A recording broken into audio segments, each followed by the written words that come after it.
Hello, so the next question is, a body initially at rest and sliding along a frictionless track from height h just completes a vertical circle of diameter AB equals to D. The height h is equal to.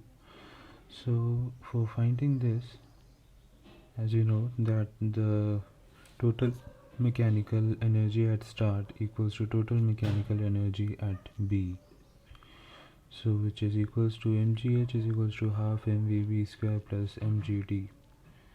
Now as we don't know what is Vb here, so minimum speed required to complete the rotation Vb, which is equals to root Rg or dg by 2. And if you substitute the value of Vb here, then we will find h, which will come out to be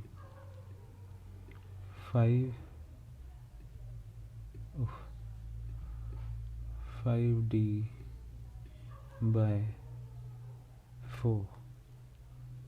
Thank you.